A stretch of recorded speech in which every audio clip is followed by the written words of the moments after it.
Hi there and welcome. I'm Michael Robinson, and today we'll be talking about elevating your personal brand. And if you think you don't have a personal brand, well, think again. Everyone does and has since the beginning of time, although it may have been limited to small communities. It used to be called your reputation, as in your reputation precedes you. However, in today's rapidly evolving, technologically complex world with social media content on constant display and the internet expanding the way we communicate and shop for goods and services, thereby leaving a digital footprint of our lives, this ultimately affects our personal brand. So paying attention to the details of how you present yourself is the answer. Maya Angelou wisely said, "I've learned that people will forget what you said. People will forget what you did, but people will never forget how you made them feel." This should be our benchmark when it comes to building an awesome brand to be memorable.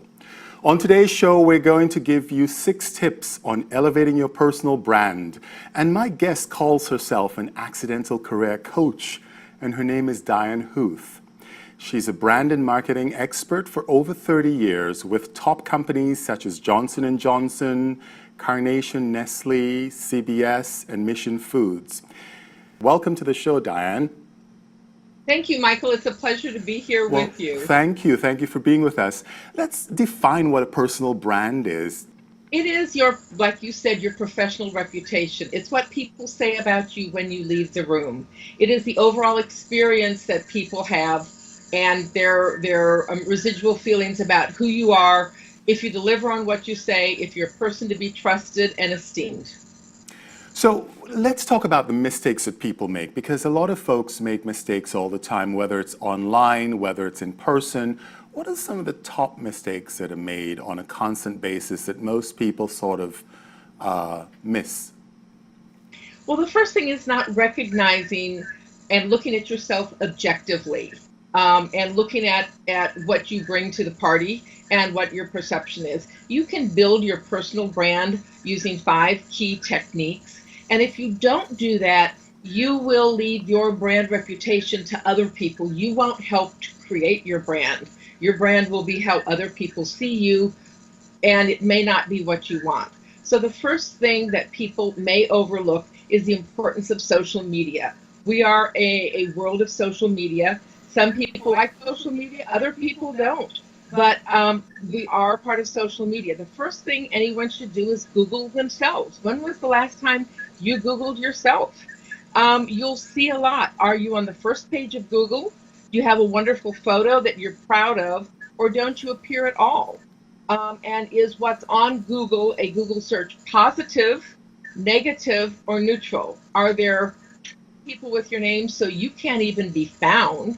Or are you on the front page of Google for the things that you've done, the things you've achieved, your participation? That's what your goal should be. So if anybody is looking for an expert, they're looking for a public speaker, they're looking for an employer, they're looking an employee, they're looking for a CEO or a leader, that you want to be found front and central. And you can do that by giving out press releases, getting your name printed in a blog, write a book, become a speaker, appear on a program, write insightful blogs on LinkedIn. Those kinds of things will get you listed at the forefront of Google. Question: who should be concerned about having a personal brand? Should we all be concerned? Everybody. Everything that you do really depends on your digital footprint today. So if you're looking for a job, 90-something% of all employers and all recruiters look at LinkedIn, which is the most important social media site for anybody looking for career advancement. It is a repository of a digital resume. It's a wonderful platform that you can write articles of interest, which are commented by and by other people and can be seen by anybody who's searching on a keyword search. You should be endorsing other people and asking other professionals in the field to endorse you. There's like 25 different wonderful tools that you can use to advance your career. You can network with groups. You can form your own group, interest group. So many different things. You can post updates. And all of these things are searchable on Google. and they will impress anybody who is looking to you as a person of a good reputation that they would hire, contract, or want to associate with on a business deal. Let's get into the weeds of what it means to elevate your brand. Let's talk about 6 tips that we can give to people on what they can do to elevate their brand. Certainly. The number one is to have a strong social media presence. And to me, that is 6 key social media pages. The first one is LinkedIn, which we just talked about. The second one is Facebook. Over half of all employers will look at your Facebook page before they hire you, or anyone will do business with you, to see what kind of a person you are. What are your values? What do you do with your time and your energy? Are your Facebook posts laced with profanity and nudity and angry rants? Or do you talk about beneficial things? Do you talk about family, people you esteem, thought leaders, nonprofit platforms that you support? Do you run in a charity race or the Susan G. Komen race, or any kind of physical activity that you do? People want to know who you are before they engage with you. So your personality is shown through Facebook. The second one is Twitter. As much as a lot of us hate Twitter, Twitter is how you follow thought leaders. And so you follow journalists, you follow leaders in your industry. And what you showcase on Twitter says a lot about you. Most employers will also look at your Twitter feed. And this is an opportunity to build your brand by following thought leaders, making comments, insightful comments on their posts. If you ever want to be written up by a journalist, you should be following that journalist. Let's say you want an article in Forbes about you. Follow the business writers, or whatever you feel is the writers who write on Forbes, because all journalists post their articles on Twitter and then they tweet them. You follow that person, engage with insightful commentary, feedback, and pretty soon you can form an online relationship that may earn you the right to contact that person and tell them your story, so that maybe you will be featured on Twitter and you will appear as the expert in your field. Another one is Pinterest. Pinterest is no longer just for family vacations and for things that women do. You can have a significant posting board about thought leaders. I have one on Steve Jobs. I have one on social media. I have a number of pages that have to do with marketing and branding topics. Those are very important for people to know about. Go ahead. So those are 3. You talked about Facebook, LinkedIn, and Pinterest. Twitter.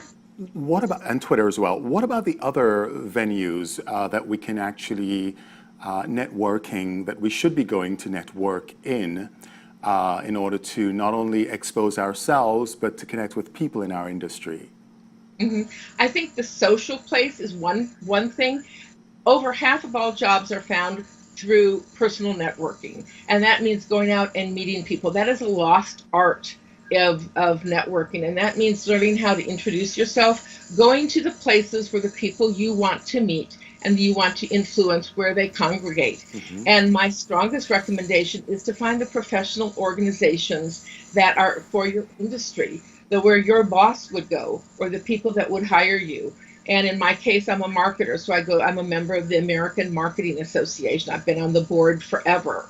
And that's where I meet and influence many people. In my field, there's also the American Advertising Federation and PRSA, which is Public Relations Society of America. Those are the local chapters of associations that deal with my field of marketing.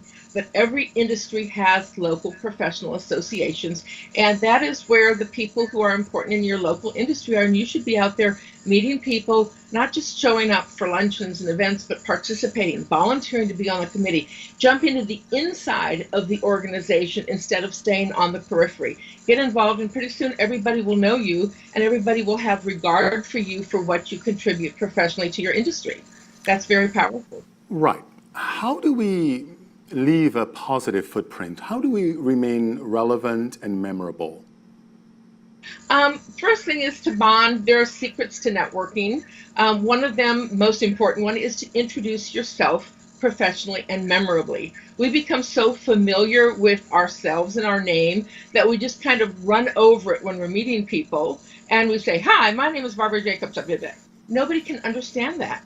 you have to sit back and you have to give yourself a new middle name, Mm-hmm. and that is space. And you have to say, hi, I'm Barbara Jacobson.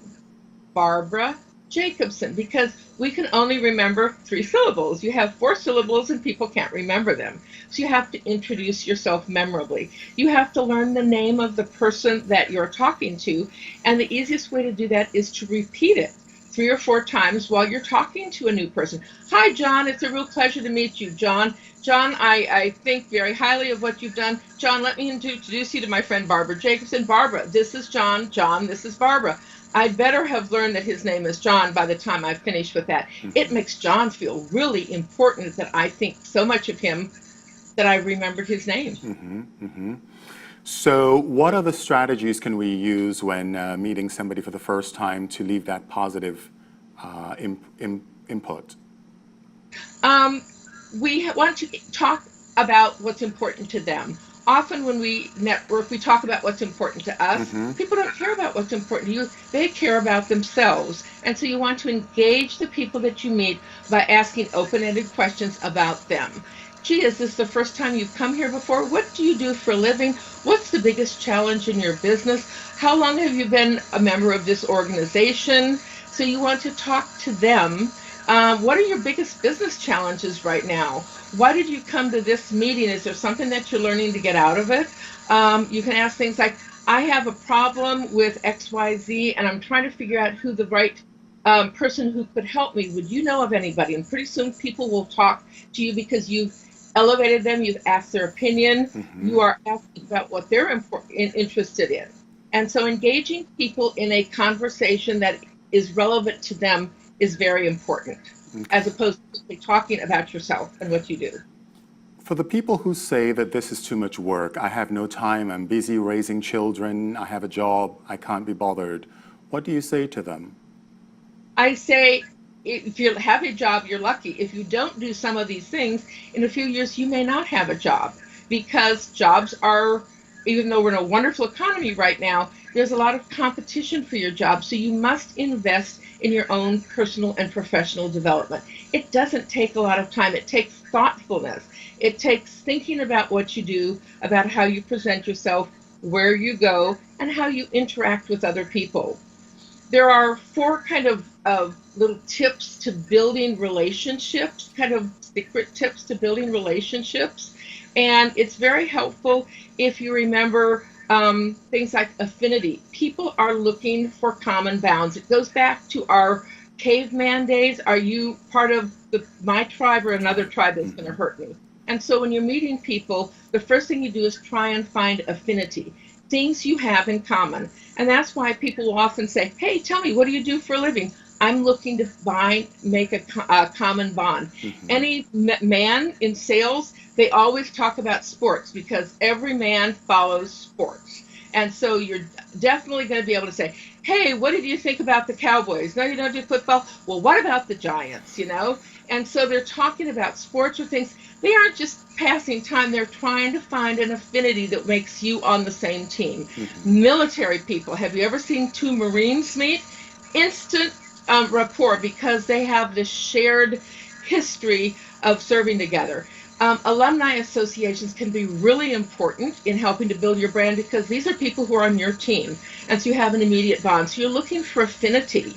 You are looking for stats. People want to be around the popular kid. It happened in high school. It still happens today in the world of business. Or people want to be with people who are esteemed, who are presidents of organizations, who are leaders, who are in the newspaper. You want to be with people that you esteem.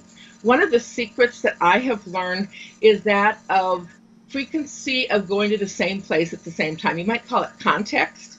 And that is, if you want to make a relationship with people, just show up where they are at the same time on the same day of the week or whatever. And you can do this at a bar or restaurant, at the library, at the gym, at a professional association, at a networking association. Go to the same organization or event and sit in the same place and have the same activity. And pretty soon people will be talking to you just because they recognize you because you have been in the same place. So you don't even need to do a lot of things. Go to the library or Hmm. go to Barnes and Nobles and sit in the same place every Wednesday at whatever time it is. And after a week or 2 weeks or 3 weeks, all of a sudden everybody will say hi because they'll recognize you. That's kind of a strange thing, but that's human nature. One question. How frequently should we be using social media? I have a friend who uses it about 10, 15 times per day. And it's a little obsessive because his wife complains all the time about it. Is this something that we should be interacting with on a constant basis, or should we limit ourselves? Often you use social media for your own social purposes. For building your brand, you should be doing something on social media at least once a week. You should be on LinkedIn once a week, posting an update of what you do. You should be on Facebook if you have a professional page of any kind. You should be posting professional content, but you don't need to be doing anything 10 times a day. But for your building your personal brand, you want a consistent appearance of worthy things that you talk about, sharing a noteworthy event, a quote from somebody that you think is important. And you can share these easily across multiple platforms using a very simple app called Hootsuite.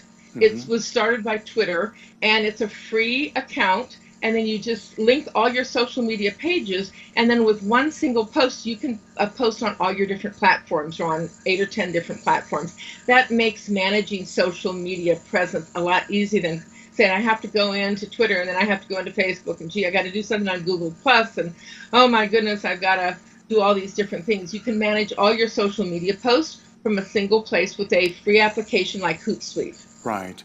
You and I have spoken about ageism before because it's something that is really a big part of our society. Coining your phrase, you said 50 frustrated and fearful. Should people in that age group, because we've also spoken about millennials, should people in that age group have a different strategy when it comes to branding? They need to do more of it. They need to double down on networking. Networking is the number one way to get hired. 50% of all jobs in America today come through a personal network, a referral from somebody you know, or a referral from somebody who's in the company that you're looking to hire.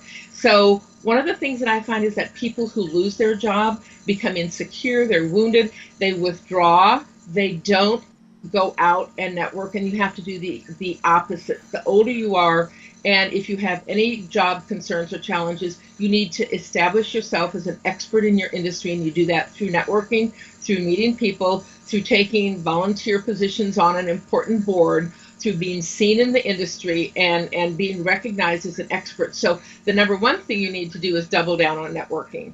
The second thing older workers have to do is they have to tech up. They have to become more technologically active and viable. If you think about it, technology is growing geometrically, exponentially. So technology is going like this. And if you are maintaining your situation, you're going like that, there's this huge gap that you can't catch up with. So we must be actively learning to increase our technology skills. And that is embracing a lifetime of learning. And so it's dedicating 20 minutes, half an hour every single day to do something that increases your technology skills. It could be as simple as going on YouTube and playing a couple of videos that talk about new techniques, new social media platforms, how to do things. It could be listening to Kim Commando on the radio. She always is bringing new technology. There are so many ways. There are webinars. There is so much free stuff out there that you can up your technological skills. There are free classes through community classes. There are online free classes. Udemy and Linda and a bunch of different organizations have low-cost classes. So you simply need to focus on technology. And when I learned computers, it was when, you had a stack of those key punch cards and there was no idea of software and you had to program that stuff and you're talking about C prompts and DOS. It's so easy today. Technology takes care of itself. So we need to get over that fear of technology and really embrace it as a wonderful tool that it is. And Right. I think that's one of the key things that older people need to do. One word, let's be memorable. What do you tell people? That is to create a personal brand for yourself, be consistent on how you brand yourself, create a professional reputation, be engaging with people, and and that's just your personal brand is memorability. That's what a brand is. You create a brand awareness as an awareness of yourself. Diane Huth, thank you very much for being with us today. My best to you. And your book is called Brand You, to Reinvent Your Career. Thank you This very is my much. first book, and the new book is coming out shortly. Brand You to Reinvent Your Career. It's the baby boomer's guide to agile employment, so you can work profitably as long as you want. And that's what I'm working on, finding the tips and techniques to help people of my generation have the careers that they want long Absolutely. into their golden years. Thank you so much for being with us. My best to you. Thank you, Michael. It's my pleasure. We've come to the end of another show. Thank you all for joining us. I'm Michael Robinson.